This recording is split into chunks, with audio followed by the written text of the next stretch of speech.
नमस्कार मित्रांनो, या चॅनलवर तुमचं सर्वांचं स्वागत आहे। कथेला जास्तीत जास्त लाईक करा, शेअर करा आणि चॅनलला सबस्क्राईब करा। चला तर मग आता कथेला सुरुवात करू। नमस्कार मित्रांनो, माझं नाव काव्य आहे आणि मी माझ्या आई बाबांसोबत गावात राहते। माझा एक काका आहे ज्याचं लग्न झालं आणि तो त्याच्या बायकोसोबत म्हणजे माझ्या काकूसोबत शहरात राहतो। माझ्या काकूंचे नाव सीमा आहे। त्या खूप मोकळ्या विचारांच्या बाई आहेत आणि मला आपल्या लहान बहिणीसारखं प्रेम करतात। ही कथा त्यावेळीची आहे जेव्हा सीमा काकूंनी त्यांच्या मुलाच्या रोहनच्या वाढदिवसासाठी मला त्यांची घरी बोलावलं होतं। मी वाढदिवसाच्या 2-3 दिवस आधीच काकूंकडे पोहोचले होते। काकूंच्या घरी पोहोचताच त्यांनी मला मिठी मारली आणि खूप आपुलकीने वागवलं। वाढदिवसाच्या पार्टीची तयारी सुरू होती। सगळ्यांना एक वेगळं चैतन्य आलं होतं, पण काकू मात्र अगदीच थकल्या होत्या। कालपासून घराची साफसफाई करून त्या कोलमडून गेल्या होत्या। त्यांनी हात पुढे केला, अरे माझ्याकडून आता काहीच काम केले जाणार नाही, तुम्ही दोघे जा बाजारात, मी विश्रांती घेते। त्यांच्या आवाजात खरोखरच दमछाक होती। काकांनी क्षणभर माझ्याकडे पाहिलं, मग हलकसं असत म्हटलं, ठीक आहे, आम्ही दोघे जातो। माझ्यासाठी ही एक सामान्य जबाबदारी होती, पण जेव्हा काकांनी माझ्याकडे बघितलं तेव्हा माझ्या लक्षात आलं की त्यांच्या डोळ्यात काहीतरी वेगळंच होतं। एक चमक, एक उत्सुकता, जणू त्यांना फक्त खरेदीसाठीच नव्हे तर माझ्यासोबत थोडा वेळ घालवायचा होता। त्यांचं बोलणं अगदी साधं होतं, काव्या लवकर तयार हो, आपण लवकरात लवकर जाऊन येऊ। पण त्यातला आनंद मी ओळखू शकत होते। मी हो म्हटलं आणि आज जाऊन थोड्याशा घाईतच तयार झाले। मनात मात्र एक वेगळीच लहर होती। मी कुणालाही दाखवायच्या आतच तयार होऊन बाहेर आले। काका आधीच स्कूटीवरचे डिक्की उघडून बसण्याची जागा साफ करत होते। मी जवळ गेल्यावर ते हसले। तो हसरा मला नेहमीपेक्षा वेगळा वाटला। खरं तर मी काकांना जवळपास रोजच पाहते, पण त्या दिवशी मात्र माझं हृदय थोडं जोरात ठोकू लागलं। बस चल, बस मागे, काकांनी सांगितलं। मी मागे बसले, हळूवारपणे अंतर ठेवून बसले होते। मी काकांच्या पाठीला चिटकून बसले नव्हते, पण ते रस्ते नशिबाने तो रस्ता खराब होता। अंगणातून बाहेर पडल्यावर पहिल्याच गटारापाशी एक जोरदार हादरा बसला। मी आपोआप काकांच्या पाठीशी चिकटले। माझे दोन्ही हात त्यांच्या कमरेभोवती गेले। मला जाणीव झाली की मी लगेच मागे सरकले। बेटा घाबरू नकोस, काकांनी मागे वळून न पाहता हसतच सांगितलं। पुन्हा एक गड्डा आला, गाडी जोरात उडाली। मी पुन्हा त्यांच्या पाठीला चिटकले। यावेळी मी लगेच मागे सरकले आणि मनात एक विचार होता की आणखी थोडाच वेळ असाच पकडून राहावं, पण लगेच एक वेगळीच लाज वाटून मी परत मागे सरकले। असे काही वेळ चाललं। प्रत्येक वेळी माझ्या हात काकांच्या कमरेला जाताना माझ्या अंगावर काटा उभा राहायचा। तेवढ्यात रस्त्यावर अचानक एक मोठा खड्डा सारखं काहीतरी आलं। काकांनी ब्रेक मारायच्या आतच गाडी जोरात आदळली। मी मागे सरकली होती, त्यामुळे जवळजवळ गाडीवरूनच मी पडायच्या उंबरठ्यावर होते। मी घाबरून गेले। त्या क्षणी मी काकांच्या कमरेच्या विजेच्या वेगाने घट्ट मिठी मारली, इतकी घट्ट की माझी बोटं त्यांच्या शर्टात घुसली आणि तेव्हाच काहीतरी घडलं। माझ्या हाताच्या त्या स्पर्शाने माझ्या शरीरातून विजेचा झटका गेल्यासारखं झालं। तो केवळ शारीरिक स्पर्श नव्हता, त्या स्पर्शातून माझ्या मनात शब्दापलीकडची एक भावना उठली। मला असं वाटू लागलं की या क्षणी जगात फक्त मी आणि काका आहेत। गाडी जवळजवळ पडायच्या मार्गावर होती, पण त्या घट्ट मिठीमुळे मी समतोल राखू शकले नाही। डगमगली पण पडली नाही। काकांनी थोडा वेळ थांबून मागे वळून पाहिलं आणि त्यांच्या डोळ्यात घबराट होती, पण त्याहून अधिक माया होती। काव्यास, रस्ता खूप खराब आहे, तू मला मागून पकडून धर, घट्ट पकड, नाहीतर आपण दोघंही पडू, ते म्हणाले। तेव्हा तो आदेश नव्हता, ती एक विनंती होती आणि ती करायची होती। मी लाज बाजूला सरून त्यांच्या कमरेला मागून दोन्ही हातांनी पकडलं। यावेळी मी अगदी चिटकून बसले होते। काकांच्या उबदार पाठीचा स्पर्श मला एक वेगळ्या सुरक्षा, आश्रय वाटू लागला। गाडी पुढे जात होती, पण माझ्या डोळ्यासमोर फक्त काकांचा तो काळजीतला चेहरा होता, ज्यांनी मला पकडून धर म्हटलं। त्यानंतरच प्रेम मी अक्षरशः अंगावरून अनुभवत होतं। उरलेला रस्ता मी डोळे मिटून काकांच्या पाठीशी माझे हात घट्ट गुंफून त्यांच्या हृदयाचे ठोके माझ्या अंगावर अनुभवत बसले होते। त्या धडधडीत मला फक्त एकच गोष्ट वाटत होती, या प्रवासाचं कधीही संपू नये। असं थोड्याच वेळात आम्ही बाजारात पोहोचलो, पण गाडी थांबल्यावरही मी हात सोडायची घाई केली नाही। काका हलकेच असले आणि बाजारात सोड मला। आता काकांनी मागे वळून माझ्याकडे पाहिलं। ते म्हणाले, घाबरली नाहीस ना? मी असंच म्हटलं, पण खूप छान वाटलं। काकांनी डोळ्यात विचारपूर्वक भाव दाखवला, मग कपडावर हात फिरवून ते असले, चल आता वाढदिवसाचं सामान घेऊ। आम्ही बाजारात गेलो। फुगे, कागदाची सजावट, मेणबत्त्या आणि केकसाठी लागणारे साहित्य, अगदी लहान लहान मुलींसाठी छोटे छोटे गुलाबी निळे मुकुट, सगळं काही आम्ही आवडीने विकत घेतलं।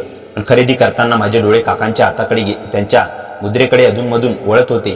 तो स्पर्श अजूनही माझ्या हातात जिवंत होता। थोड्या वेळाने सर्व खरेदी करून आम्ही घरी आलो। दुसऱ्या दिवशी मी तयार होऊन पार्टी हॉलमध्ये पोहोचले। इथे मला पाहताच काकांनी मला मिठी मारली।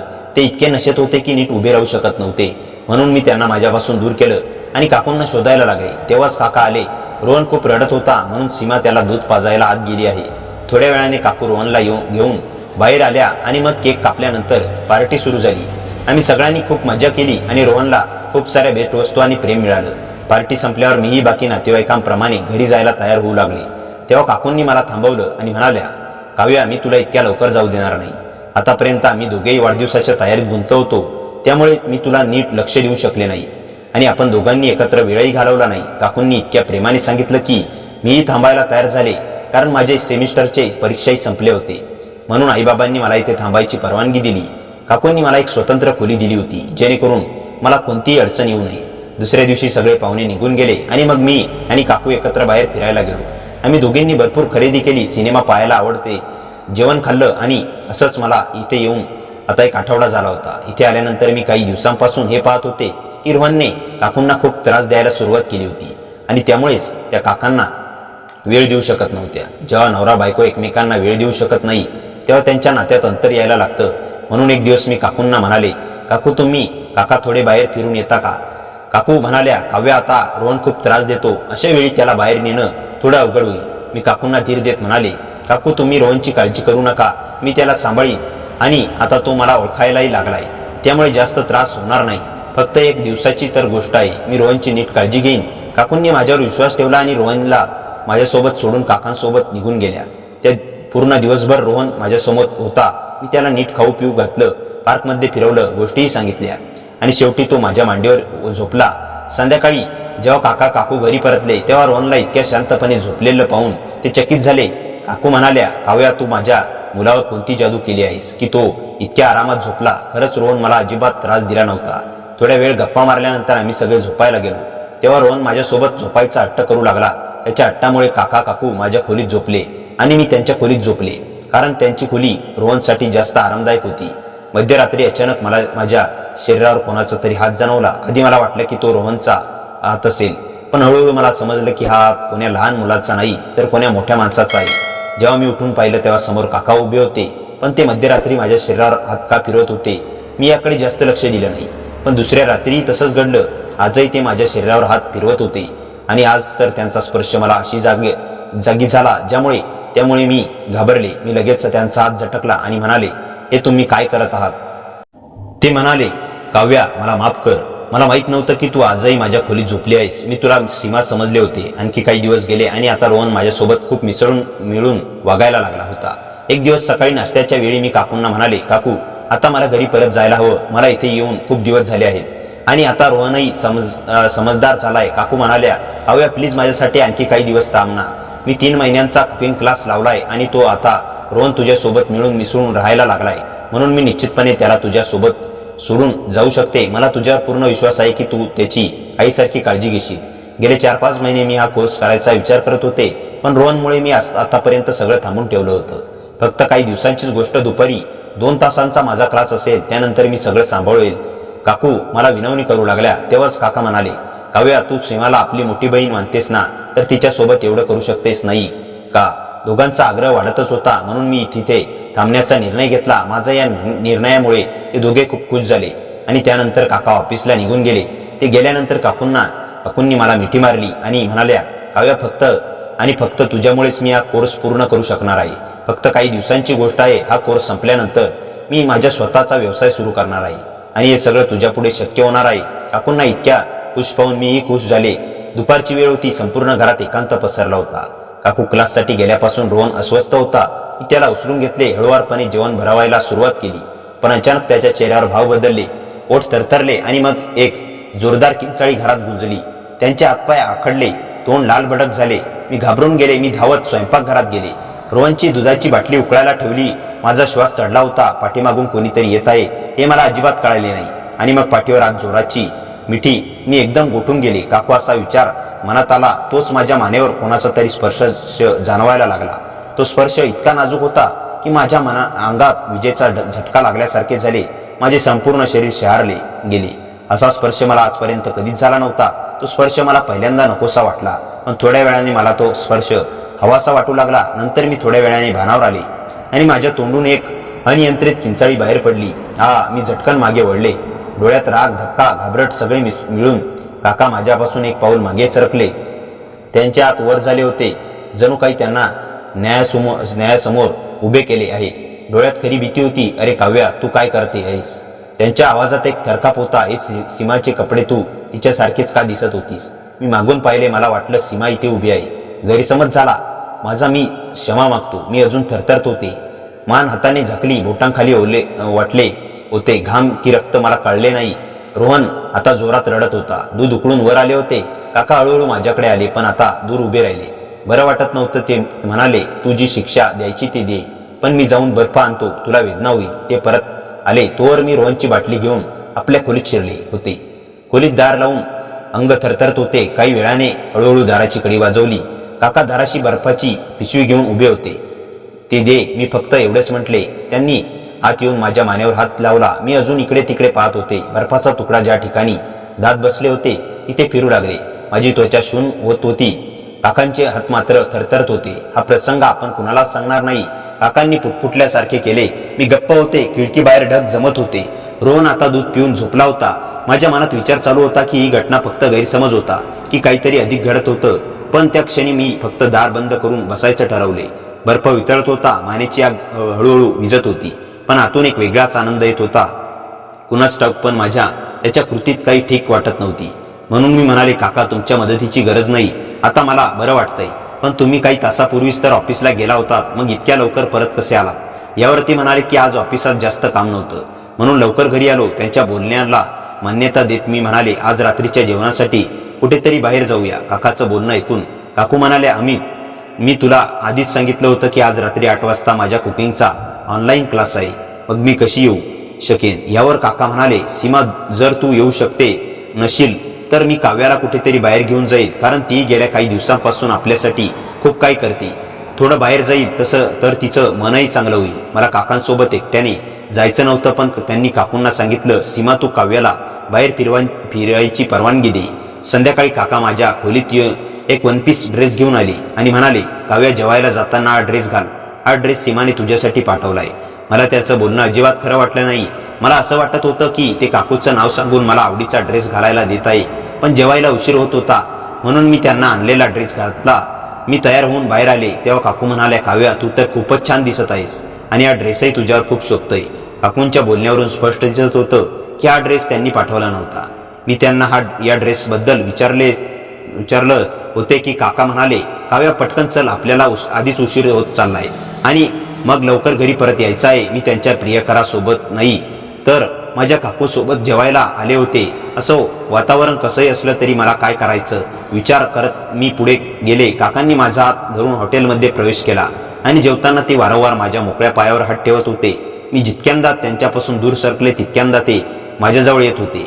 त्यांच्या या कृतीमुळे मी जेवणाचा आनंदही घेऊ शकले नाही, कारण पटकन जेवण आटपून आम्ही घरी परतलो. आज रात्री मी काकूंना त्यांच्या खोलीत झोपायला नकार दिला, कारण मला असं वाटत होतं की माझ्यामुळे काका आणि काकूंना यांना एकमेकांसोबत वेळ घालवायची संधी मिळत नाही. मी काकूंच्या समोर काकांना म्हणाले, आज तुम्ही तुमच्या खोलीत झोपा, माझ्यामुळे तुम्ही दोघांमध्ये अंतर यायला नको. यावर काका म्हणाले, आम्हाला एकत्र झोपायची काही गरज नाही. असं म्हणून ते दुसऱ्या खोलीत निघून गेले. काकांचं वागणं आणि बोलणं पाहून असं वाटत होतं की त्यांना काकूमध्ये अजिबात रस नाही. काकूचं उत्तर ऐकून काकूही उदास झाल्या होत्या. त्यांचा उदास चेहरा पाहून मी विचारलं, काकू, तुम्ही दोघांमध्ये सगळं ठीक आहे ना? त्या म्हणाल्या, लग्नाच्या काही वर्षापर्यंत सगळं ठीक होतं, पण माझी डिलिव्हरी झाल्यापासून तुमचे काका माझ्यापासून दूर राहायला लागले. मी म्हणाले, पण असं का काकू? त्या म्हणाल्या, डिलिव्हरी नंतरच्या बाईच्या शरीरातून खूप बदल होतात, जसं की वजन वाढणं, स्ट्रेस मार्क्स येतात, पोट वाढणं आणि अगदीच या सगळ्यामुळे काही नवऱ्यांना आपली बायको सुंदर वाटत नाही. पण मी लवकरच तुझ्यासाठी आणि त्यांच्यासाठी सडपातळ होईल. मग त्यांनी मला विचारलं, काव्या, तू अजून लग्न का केलं नाहीस? तुझं वय 25 झालंय, आता तुलाही लग्न करायला हवं. यावर मी म्हणाले, काकू, मी मांगलिक आहे आणि मांगलिक मुलीच्या तुमच्या लग्नासाठी मुलगाही मांगलिक हवा. आई बाबा शोधत आहेत, पण अजून मला माझा परफेक्ट जोडीदार मिळाला नाही, म्हणून मी अजून सिंगल आहे. त्या म्हणाल्या, मग अशा माणसापासून थोडं सावध राहा. आणि असं बोलून आम्ही झोपलो. दुसऱ्या दिवशी काकू त्यांच्या क्लाससाठी गेल्या आणि त्यावेळी रोहन माझ्यासोबत खेळत होता. खेळता खेळता तो झोपला आणि मी त्याच्या शेजारी झोपले. थोड्या वेळात तो झोपेत रडायला लागला आणि मला आपली आई समजायला लागला. रोहन रडत होता तेव्हा मी काकूंना फोन लावला, पण त्या कुकिंग क्लासमध्ये होत्या म्हणून त्यांनी माझा फोन उचलला नाही. रोहनला शांत करण्यासाठी मी त्याला दुधाची बाटली दिली, पण तो बाटलीच दूध प्यायला तयार होत नव्हता. बराच वेळ गेला आणि त्यांचं रडणं थांबलंच नाही. शेवटी मी त्याला माझ्या मांडीवर घेतलं आणि दूध पाजायला लागली, जेणेकरून त्याला त्याच्या आईसारखं वाटावं. त्याच्या छातीशी लावून मी सोफ्यावर बसले होते तेव्हा काकू तिथे बसलेले होते ते कधी आले आणि कधीपासून मला पाहत होते याचा मला अंदाजही आला नव्हता. मी पटकन रोहनला छातीपासून दूर केला आणि माझे कपडे नीट केले. काकांचे डोळे लाल झाले होते. त्यांना पाहून असं वाटत होतं की त्यांना नशा केली आहे. मी बेडवरून उठताच काकांनी माझा हात पकडून मला बेडवर ढकललं आणि संबंध ठेवण्याचा प्रयत्न करू लागले. मी ओरडत होते तेव्हा माझा आवाज ऐकून रोहन जागा झाला. मग आम्ही दोघं वेगळे झालो आणि मी रोहनला घेऊन माझ्या खोलीत गेली. रात्रीचे जेवण बनवताना काकू माझ्याशी बोलत नव्हत्या. जेव्हा मी त्यांना कारण विचारलं तेव्हा त्या म्हणाल्या, आजकाल तू रोहनलाच आपला मुलगा समजायला लागली आहेस. आतापासून तू रोहनपासून दूर राहशील आणि त्याच्या बाबांपासूनही दूर राहशील. मी म्हणाले, काकू तुम्ही काळजी करू नका, तुम्ही जसं सांगाल तसं मी करेन. काकू रागाने म्हणाल्या, आज माझ्या कुकिंग क्लासचा शेवटचा दिवस आहे आणि यानंतर तू गावाला परत जा. काकू तूच बोलणं ऐकून काकांचा चेहरा पिवळा पडला होता. आता मलाही घरी जायचं नव्हतं, कारण काका आणि माझं नातं वेगळं होत चाललं होतं आणि मला खात्री होती की काका काही ना काही मार्ग काढतीलच, कारण ते माझ्याकडे इतके आकर्षित होत चालले होते की मला लवकर जाऊ देणार नव्हते. दुसऱ्या दिवशी सकाळी काकांनी मला त्यांच्या खोलीत बोलावलं आणि मी ग्लास त्यांच्याकडे पुढे करताच काकांनी माझा हात पकडला आणि म्हणाले, किती वाट पाहायला लावणार आहेस? मी तुला किती वेळ इशारे दिले आहेत की मला तुझ्यासोबत वेळ घालवायचा आहे, पण तू ऐकतच नाही. मी विचारलं, तुम्ही लग्न झालेलं असूनही माझ्या इतक्या जवळ काय येतात? जर यामुळे तुमचं नातं तुटलं तर काकूंना खूप वाईट वाटेल. मग तुम्ही त्यांना काय उत्तर द्याल? काका म्हणाले, काव्या तू खूप जास्त विचार करतेस. सीमामध्ये आता ती पहिली गोष्ट राहिली नाही. आता मी तिच्यावर प्रेमही करत नाही.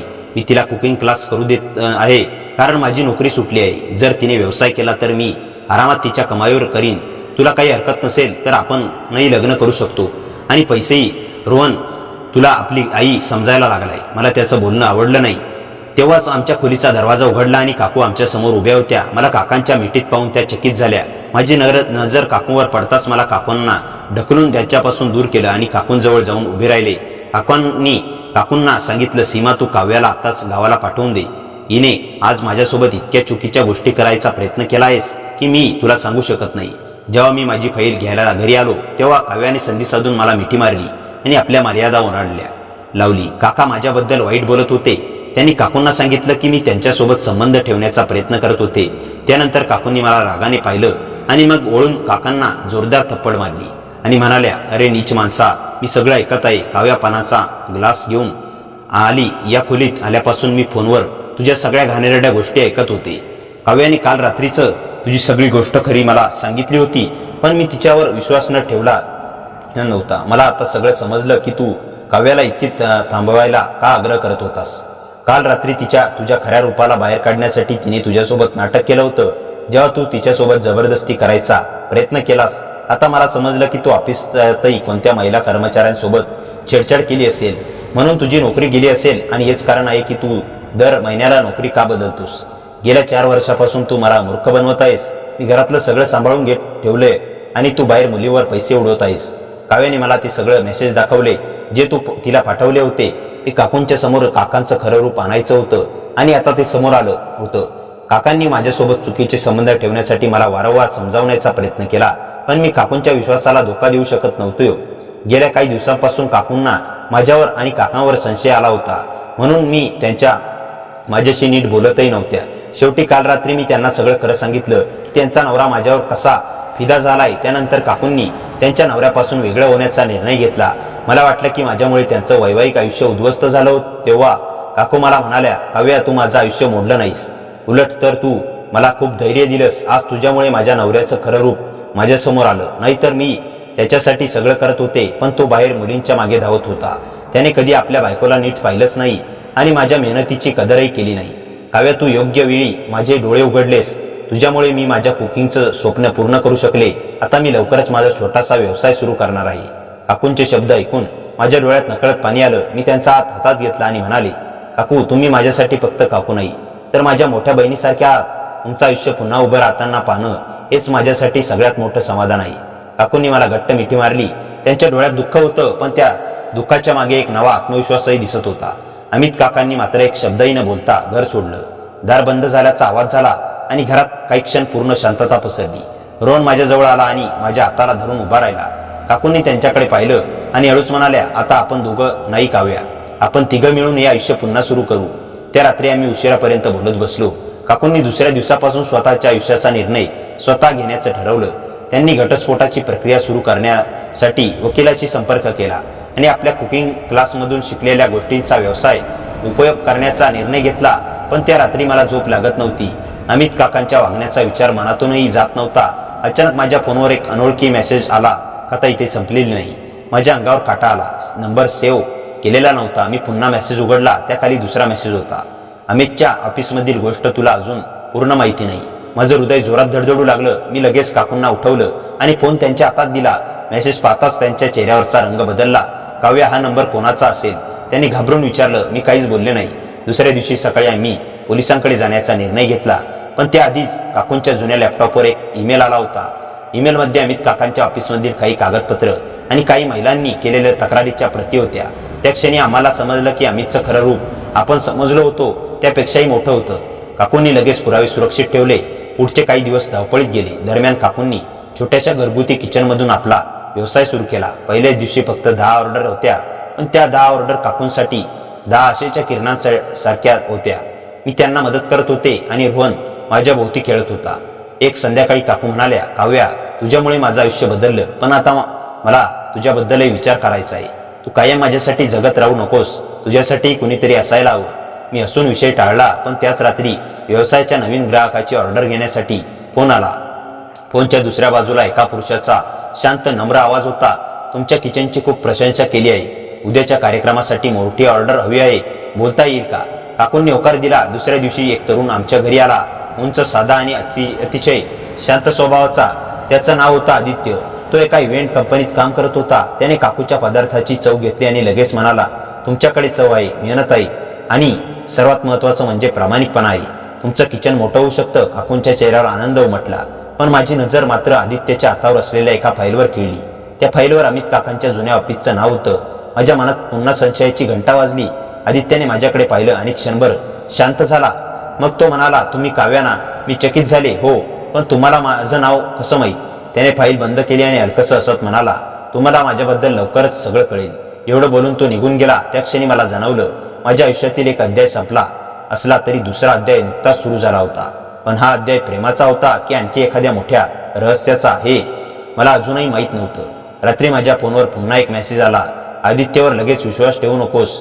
मी काही क्षण स्क्रीनकडे पाहतच राहिले आणि त्याच क्षणी दारावर 3 हलके ठोके पडले. काकू आणि रोहन झोपले होते. मी हळूहळू दाराजवळ गेले. पुन्हा 3 ठोके पडले. मी दार उघडलं आणि समोर आदित्य उभा होता. त्याच्या चेहऱ्यावर गंभीर भाव होते. तो काही क्षण माझ्याकडे पाहत राहिला आणि शांत आवाजात म्हणाला, काव्या, मला तुझ्याशी एकट्याने खूप महत्त्वाचं बोलायचं आहे. कारण अमित बद्दल जे तुला माहीत आहे त्यापेक्षा खूप मोठं सत्य अजून बाकी आहे. माझ्या हातातून फोन जवळजवळ खाली पडला आणि मला पहिल्यांदाच जाणवलं काकूचं आयुष्य बदललं होतं. पण कदाचित माझं आयुष्यही आता एका अशा वळणावर येऊन पोहोचलं होतं जिथे प्रेम, विश्वास आणि रहस्य यांच्यातील सीमा ओळखणंही सोपं नव्हतं. आदित्य माझ्यासमोर उभा होता आणि त्याच्या चेहऱ्यावरचं गांभीर्य पाहून माझ्या मनात 1000 प्रश्न निर्माण झाले. मी दार थोडंसं उघडच ठेवून विचारलं, तुम्हाला अमित काकांबद्दल काय माहिती आहे? आदित्यने आजूबाजूला पाहिलं आणि हळू आवाजात म्हणाला, इथे बोलणे सुरक्षित नाही. आपण थोडं बाहेर जाऊ शकतो का? मला त्याच्यावर पूर्ण विश्वास नव्हता, पण त्याच्या आवाजात भीतीपेक्षा काळजी जास्त जाणवत होती. मी काकूंना न उठवता बाहेर आले. घराच्या अंगणात चंद्रप्रकाश पसरला होता. काही क्षण आम्ही दोघं शांत उभे राहिलो. मग आदित्यने आपल्या बॅगेतून एक जुना फोटो काढला. फोटो पाहताच माझ्या पायाखालची जमीन सरकल्यासारखी झाली. त्या फोटोत अमित काका एका ऑफिसमधल्या काही लोकांसोबत उभे होते आणि त्यांच्या शेजारी एक तरुणी होती. ही कोण? मी विचारलं. आदित्य म्हणाला, माझी मोठी बहीण. मी स्तब्ध झाले. तिचं नाव अनघा. 3 वर्षापूर्वी अमित विरुद्ध तक्रार केली होती. पण काही दिवसांनी तिने अचानक ती तक्रार मागे घेतली आणि शहर सोडलं. माझ्या अंगावर काटा आला. पण तुमच्याकडे तिचा फोटो का? आदित्यने माझ्याकडे सरळ पाहिलं. कारण ती माझी बहीण आहे आणि तिच्या आयुष्याचं काय झालं याचं उत्तर मला अजून मिळालेलं नाही. माझ्या मनात भीती निर्माण झाली. म्हणजे तुम्ही काकूंच्या व्यवसायासाठी मुद्दाम आमच्याजवळ आला? माझ्या प्रश्नावर तो काही क्षण शांत राहिला. सुरुवातीला हो, मला अमितपर्यंत पोहोचायचं होतं. पण नंतर तो थांबला. नंतर काय? मी विचारलं. त्याने माझ्याकडे पाहिलं. त्याच्या डोळ्यातला भाव अचानक बदलला. नंतर मला जाणवलं की तुझ्याबद्दल मला फक्त माहिती गोळा करायची नाही, तुझी काळजी घ्यावीशी वाटते. माझं हृदय नकळत जोरात धडधडू लागलं. मी नजर चुकवली. तुम्ही मला ओळखतही नाही. तो असला, कधी कधी एखाद्या व्यक्तीला ओळखण्यासाठी वर्ष लागत नाही, तिच्या डोळ्यातलं सत्य पाहण्यासाठी काही क्षण पुरतात. त्याच्या त्या वाक्याने माझ्या मनात एक अनोखी भावना निर्माण झाली. काही दिवसांपासून आयुष्यात फक्त तणाव, भीती आणि अविश्वास होता. पण आदित्य समोर उभं राहिल्यावर पहिल्यांदा मनाला शांतता जाणवत होती. मात्र माझ्या मनाने लगेच सावध केलं, घाई करू नकोस. मी त्याला म्हणाले, माझ्या आयुष्यात पुन्हा कोणावर विश्वास ठेवण्याची ताकद येण्यासाठी मला वेळ लागेल. आदित्यने मान हलवली. मी तुझ्याकडून विश्वास मागत नाही, तो कमवेन दुसऱ्या दिवशी सकाळी. काकूंना मी सगळं सांगितलं. अनघाचा फोटो पाहताच त्या काही क्षण गप्प राहिल्या. मग त्यांनी कपाटातून एक जुनी फाईल काढली. काव्य, ही फाईल मला अमितच्या जुन्या वस्तूंमध्ये सापडली होती, पण मी कधी उघडली नाही. आम्ही फाईल उघडली. त्यात काही कागदपत्र, काही बँक व्यवहार आणि एका अनोळखी व्यक्तीचे अनेक फोन नंबर होते. शेवटच्या पानावर एक वाक्य लिहिलं होतं, जर हे कागद कधी चुकीच्या व्यक्तीच्या हातात गेले तर सगळंच उघड होईल. काकूंच्या हातात त्याला तरकाप सुटला. तेवढ्यात घराबाहेर गाडी थांबण्याचा आवाज आला. आम्ही तिघींनी खिडकीतून पाहिलं. एक काळी गाडी घरासमोर उभी होती. गाडीचा दरवाजा उघडला आणि एक अनोळखी पुरुष बाहेर आला. त्याने घराकडे पाहिलं आणि थेट आमच्या दाराकडे चालू लागला. आदित्यने लगेच आम्हाला मागे होण्याचा इशारा केला. दारावर जोरात ठोका पडला. काव्या, बाहेरून आवाज आला. माझ्या अंगावर काटा आला. तो आवाज अमित काकांचा होता. काकूंनी माझा हात घट्ट पकडला. आदित्य शांतपणे दाराजवळ गेला. बाहेरून पुन्हा आवाज आला, मला काव्याशी बोलायचं आहे. आदित्यने दार उघडलं नाही. त्याने शांत आवाजात उत्तर दिलं, ती तुमच्याशी बोलणार नाही. काही क्षण शांतता होती. मग बाहेरून हसण्याचा विचित्र आवाज आला. तू कोण आहेस? आदित्य म्हणाला, ज्याला तुमचं खरं रूप माहिती आहे. अचानक बाहेर शांतता पसरली. काही क्षणांनी गाडी निघून गेली. आम्ही सुटकेचा श्वास घेतला. पण त्या रात्री मला झोप लागली नाही. खिडकीजवळ उभी राहून मी आकाशाकडे पाहत होते. मागून आदित्यचा आवाज आला, घाबरलीस? मी ओळून पाहिलं. हो, पण आता आधीसारखी नाही. तो जवळ आला, पण योग्य अंतर ठेवून थांबला. काव्या, मला तुझ्याबद्दल एक गोष्ट सांगायची आहे. मी त्याच्याकडे पाहिलं. तो हलकस हसला. या सगळ्या गोंधळात मला एक गोष्ट मात्र अगदी स्पष्ट दिसते. काय? मी कुजबुजले. ती खूप मजबूत आहेस आणि कदाचित मला तुझ्या त्या ताकदीच्या प्रेमात पडलोय. माझं हृदय एका क्षणासाठी थांबल्यासारखं झालं. मी काहीच बोललो नाही. फक्त माझ्या ओठावरचं एक हलकस हसू आलं. आदित्यने माझ्याकडे पाहिलं आणि म्हणाला, उत्तर आताच देऊ नकोस. मी हळू आवाजात म्हणाले, उत्तर कदाचित आज नाही, पण कधीतरी देईन. आम्ही दोघं काही क्षण शांत उभे राहिलो. बाहेर पाऊस सुरू झाला होता, पण त्या पावसात आवाजात माझ्या मनात पहिल्यांदाच भीतीपेक्षा एका नव्या भावनेची चाहूल लागली होती. मात्र सकाळी उठल्यावर काकूंच्या फोनवर आलेल्या एका मेसेजने पुन्हा सगळं बदलून टाकलं. अमितने तुमच्या विरुद्ध केस दाखल केली आहे आणि त्याच्याकडे असा पुरावा आहे ज्यामुळे काव्याचं आयुष्य कायमचं बदलू शकतं. मी मेसेज वाचताच आदित्यकडे पाहिलं. त्याच्या चेहऱ्यावरचं हसून ऐसं झालं होतं. तो फक्त एवढंच म्हणाला, आता खरी लढाई सुरू झाली आहे. आदित्यचे शब्द कानावर पडताच माझ्या मनात धडकी भरली. काकूंनी फोन घट्ट पकडला होता. पण अमितकडे माझ्या विरुद्ध असा कोणता पुरावा असू शकतो? त्या घाबरून म्हणाल्या. आदित्यने शांतपणे उत्तर दिलं, पुरावा खरा आहे की बनावट हे आधी तपासूया. घाबरून निर्णय घेऊ नका. आणि आम्ही तिघांनी लगेच वकिलांशी संपर्क केला. काही तासातच आम्हाला समजलं की अमितने दावा केला होता की मी त्याच्यावर खोटे आरोप केले आणि त्याच्या वैवाहिक आयुष्यात जाणीवपूर्वक हस्तक्षेप केला. पण त्याच्यासोबत एक व्हिडिओ जोडला होता. तो व्हिडिओ पाहताच माझ्या चेहऱ्यावरचा रंग उडाला. व्हिडिओमध्ये मी अमित सोबत एका खोलीत उभी असल्याचं दिसत होतं. पण व्हिडिओ विचित्र होता. माझा चेहरा स्पष्ट दिसत होता, मात्र आवाज आणि हालचाली काही ठिकाणी विसंगत होत्या. आदित्यने लगेच सांगितलं, हा एडिट केलेला असण्याची शक्यता आहे. मी त्याच्याकडे पाहून विचारलं, पण जर तो खरा वाटला तर? त्याने माझ्याकडे पाठ ठामपणे सांगितलं, मग आपण सत्य शोधू. तू एकटी नाहीस. त्या एका वाक्याने माझ्या मनातला आधार मिळाला. दुसऱ्या दिवशी आम्ही सायबर तज्ज्ञांकडे तो व्हिडिओ पाठवला. रिपोर्ट येईपर्यंत आम्हाला काहीच करता येत नव्हतं. दरम्यान काकूंचा व्यवसाय वाढत होता. लोक त्यांच्या पदार्थांचं कौतुकही करू लागले होते. पण अमित शांत बसला नव्हता. रोज नवे फोन, नवे मेसेज आणि नवी धमकी देत होती. एक रात्री काकूंना अनोळखी पार्सल मिळालं. त्यात एक जुनी पेनड्राईव्ह होती आणि एका कागदावर फक्त एकच वाक्य लिहिलं होतं, सत्य शोधायचं असेल तर उद्या रात्री जुन्या रेल्वे गोदामात ये. या काकूंनी तो कागद पाहून माझ्याकडे पाहिलं. आपण तिथे जाणार नाही, मी ठामपणे म्हणाले. पण आदित्य म्हणाला, जाण्याची गरज नाही. आधी पेनड्राईव्ह तपासूया. पेनड्राईव्ह मध्ये अनेक फाईल होत्या. त्यात अमितच्या जुन्या ऑफिसमधील काही ईमेल, आर्थिक व्यवहार आणि काही महिलांच्या तक्रारींची कागदपत्र होती. शेवटी एक व्हिडिओ होता. तो सुरू केला आणि स्क्रीनवर अनघा दिसली. तिच्या डोळ्यात भीती होती. ती म्हणत होती, जर हा व्हिडिओ कोणाला मिळाला तर समजा अमित एकटाच दोषी नाही, त्याच्या मागे एक अजून व्यक्ती आहे. व्हिडिओ अचानक बंद झाला. आम्ही तिघे स्तब्ध झालो. मागे कोण? काकूंनी कुजबुजत विचारलं. तेवढ्यात आदित्यचा फोन वाजला. त्याने कॉल उचलला आणि काही क्षण ऐकलं. मग त्याच्या चेहऱ्यावरचा रंग बदलला. अनघा सापडली आहे. तो म्हणाला, माझ्या अंगावर काटा आला. कुठे? पुण्याबाहेर एका छोट्या गावात, पण ती कोणालाही भेटायला तयार नाही. आदित्यने लगेच जाण्याचा निर्णय घेतला. काकूंनी सोबत येण्याचं ठरवलं. दुसऱ्या दिवशी आम्ही तिघं निघालो. प्रवासात आदित्य शांत होता. मी त्याला विचारलं, तुला तुझ्या बहिणीला भेटल्यावर काय विचारायचं आहे? खिडकी बाहेर पाहत म्हणाला, इतकी वर्ष माझ्यापासून का दूर राहिली? एवढंच. त्याच्या आवाजात दडलेलं दुःख मला जाणवलं. मी नकळत त्याच्या हातावर हात ठेवला. तो माझ्या कडे पाहून हळूच हसला. तू आहेस म्हणून हा प्रवास थोडा सोपा वाटतोय. माझ्या मनात उबदार भावना निर्माण झाली. आम्ही त्या गावात पोहोचलो. एका छोट्याशा घराच्या दारावर आदित्यने हलकेच टोका दिला. दार उघडला आणि समोर एक स्त्री उभी होती. तिचा चेहरा पाहताच आदित्यच्या डोळ्यात पाणी आलं. अनघा. ती काही क्षण त्याच्याकडे पाहत राहिली आणि मग अचानक त्याला मिठी मारली. दोघंही काही क्षण रडत राहिले. मी आणि काकू शांतपणे बाजूला उभे होतो. थोड्या वेळाने अनघाने माझ्याकडे पाहिलं. तिच्या चेहऱ्यावर अचानक आश्चर्य उमटलं. ही काव्या आहे. मी चकित झाले. तुम्हाला माझं नाव कसं माहिती? अनघा काही क्षण शांत राहिली. मग तिने कपाटातून एक जुना फोटो काढला. फोटो पाहून माझ्या हातापायातील ताकदच गेली. त्या फोटोमध्ये मी लहान असताना माझ्या आईबाबांसोबत उभी होते आणि त्यांच्या शेजारी अनघा होती. हे कसं शक्य आहे? मी थरथरत विचारलं. अनघाने माझ्याकडे पाहिलं आणि हळू आवाजात म्हणाली, काव्या, अमितची गोष्ट तुझ्यापर्यंत पोहोचण्यापूर्वीच तुझ्या कुटुंबाशी जोडलेली होती आणि तुझ्या आयुष्यात घडलेल्या काही गोष्टी योगायोग नव्हत्या. माझ्या डोक्यात हजार प्रश्न निर्माण झाले. आदित्यही स्तब्ध झाला. अनघाने कपाटातून आणखी एक फाईल काढली. या फाईलमध्ये तुझ्या वडिलांचं नाव आहे. मी फाईल उघडली आणि पहिल्याच पानावर माझ्या वडिलांची सही पाहिली. माझं हृदय जोरात धडधडलं. काकूंनी माझा हात धरला. अनघा म्हणाली, आता तुला ठरवायचं आहे, हे सत्य जाणून घ्यायचं आहे की नाही? मी काही क्षण डोळे मिटले. मग फाईल घट्ट पकडली आणि म्हणाले, माझ्यापासून माझ्या आयुष्याचं सत्य कितीही लपवलं गेलं असलं तरी आता मी मागे हटणार नाही. आदित्य माझ्या शेजारी येऊन उभा राहिला. त्याने काही न बोलता माझा हात धरला. त्या स्पर्शात आश्वासन होतं. यावेळी माझी लढाई मी एकटी लढणार नव्हती. पण फाईलच्या शेवटच्या पानावर जे नाव लिहिलं होतं ते पाहताच माझ्या डोळ्यासमोर अंधार पसरला. कारण त्या नावाचा संबंध माझ्याशी, स्वतःशी, घराशी होता.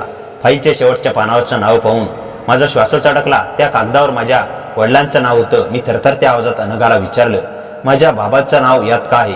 अनघाने काही क्षण माझ्याकडे पाहिलं आणि म्हणाली, काव्या, तुझ्या बाबांनी काही चुकीचं केलं होतं असं नाही. उलट त्यांनी एका मोठ्या गैरप्रकाराविरुद्ध आवाज उठवला होता. पण त्यानंतर काही लोकांनी त्यांना गप्प करण्याचा प्रयत्न केला. माझ्या डोळ्यात पाणी आलं. मग अमितचा यात काय संबंध? अनघाने फाईलमधून एक जुना कागद बाहेर काढला.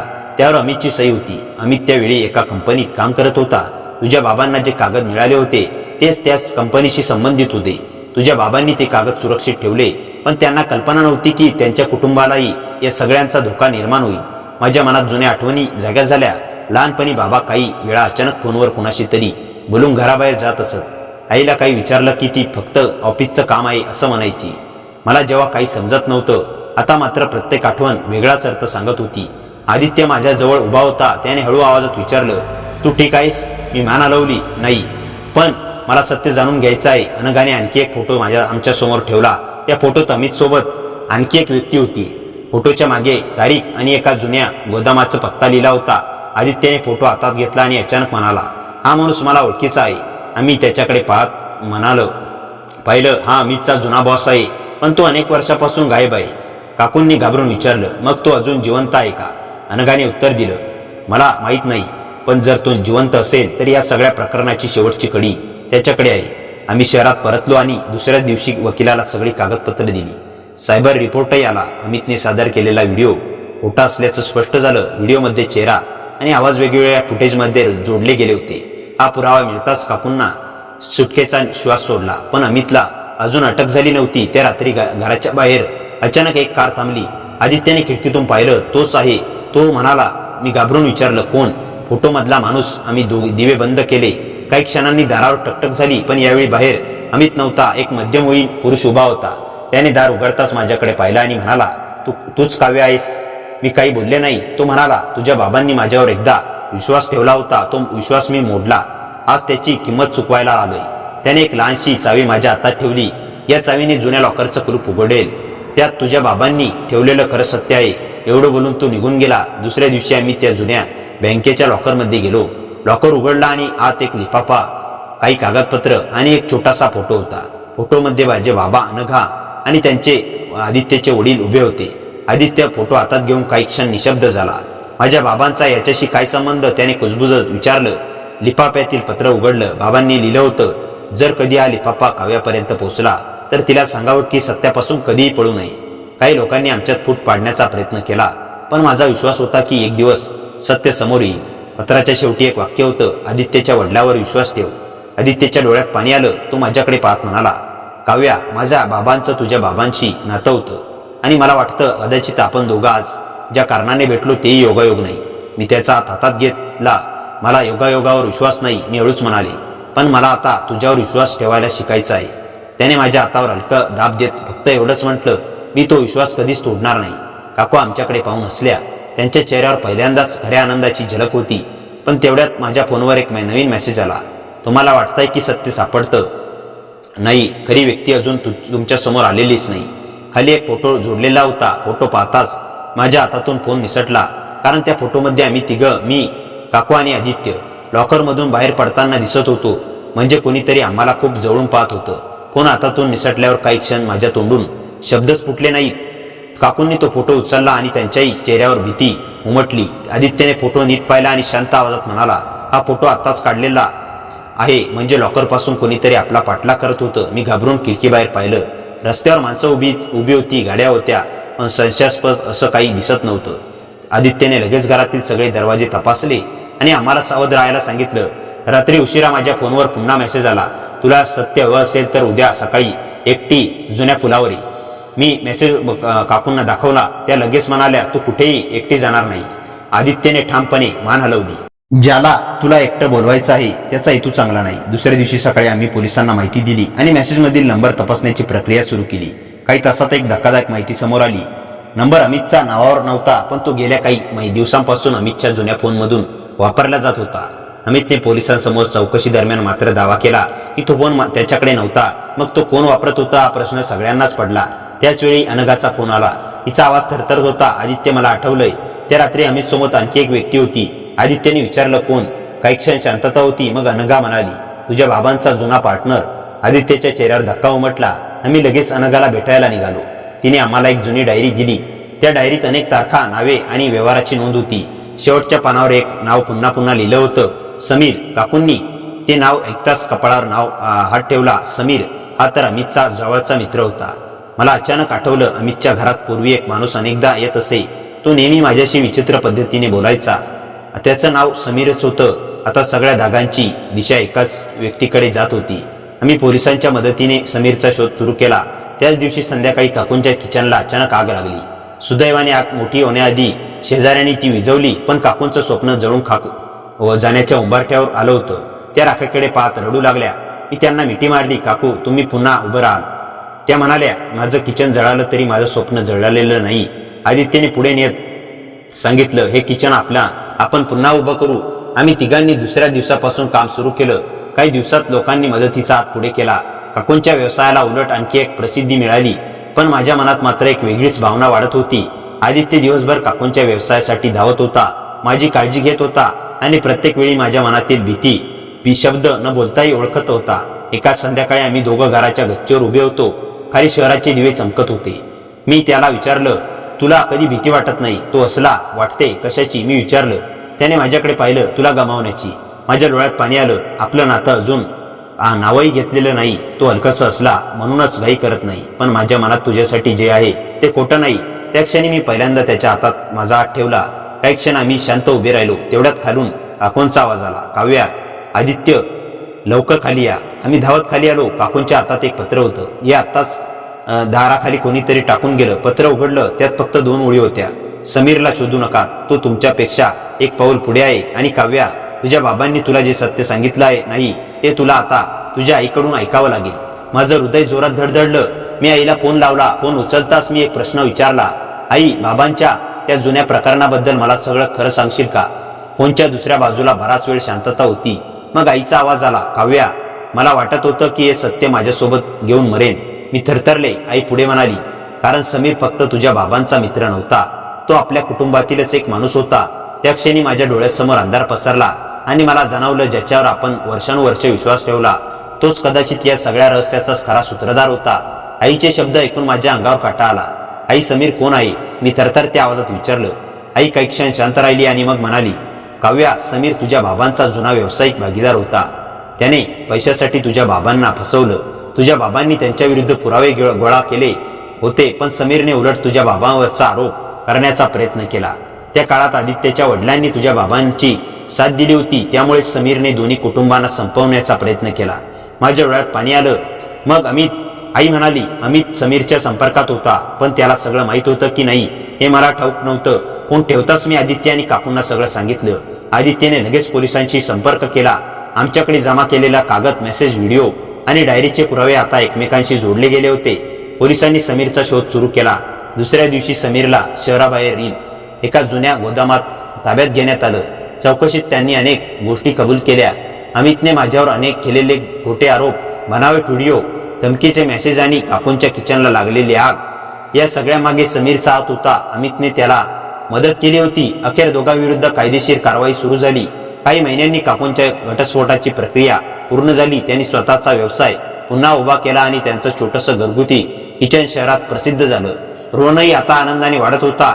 एक दिवस काकू माझ्याकडे पाहून हसल्या आणि म्हणाल्या, काव्या, तू माझ्या आयुष्यात आलीस तेव्हा मला वाटत होतं तू काही दिवसांची पाहुणी आहेस, पण तू माझ्या आयुष्याचा एक महत्वाचा भाग बनलीस. मी त्याच्या खांद्यावर डोकं ठेवलं. काकू, तुम्ही माझ्यासाठी तितक्याच महत्वाच्या आहात. काकूंनी हसत माझ्याकडे पाहिलं आणि म्हणाल्या, आता माझ्याबद्दल खूप विचार केला, आता तुझ्याबद्दल विचार करायची वेळ आली आहे. मी लाजून म्हणाले, काकू पुन्हा सुरुवात करू नका.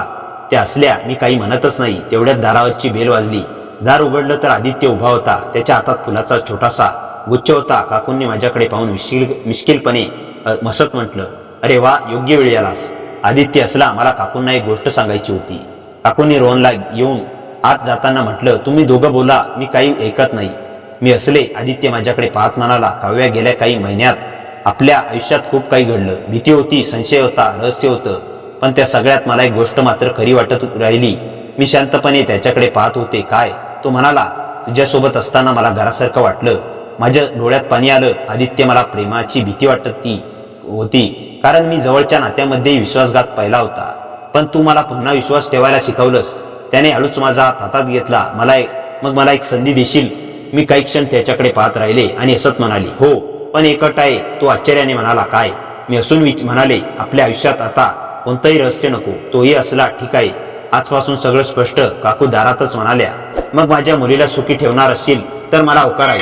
आम्ही तिघेही हसलो. काही महिन्यांनी काकूंचा व्यवसाय एका मोठ्या कॅफेमध्ये बदलला. रोहन शाळेत जाऊ लागला. मी माझ्या गावात परत जाऊन माझं शिक्षण आणि काम सुरू केलं. पण आता माझ्या नव्या आयुष्यात आदित्यही होता. आमचं नातं घाईने नव्हे तर विश्वासाने पुढे गेलं. एका शांत संध्याकाळी आदित्यने माझ्यासमोर अंगठी ठेवली आणि म्हणाला, काव्या, माझ्या आयुष्यातील सगळे रहस्य संपले आहेत.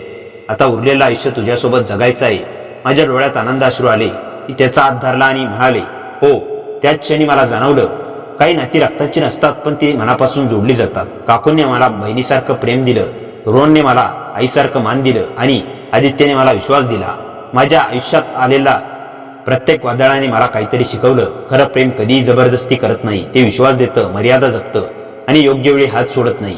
आणि अशा प्रकारे माझ्या आयुष्यातील सगळ्यात मोठं रहस्य संपलं, पण त्याचबरोबर माझ्या आयुष्यातील सर्वात सुंदर अध्याय सुरू झाला. मित्रांनो, कथा कशी वाटली कमेंटमध्ये नक्की सांगा. कथेला जास्तीत जास्त लाईक करा आणि हाईप करा आणि आपल्या मित्रमैत्रिणींमध्ये शेअर करा. आणि हो, चॅनलवर नवीन असाल तर चॅनलला सबस्क्राईब करायला विसरू नका. भेटूया पुन्हा अशाच इंटरेस्टिंग आणि धमाकेदार कथेसह. पुन्हा भेटूया एका नव्या कथेसोबत. तोपर्यंत नमस्कार.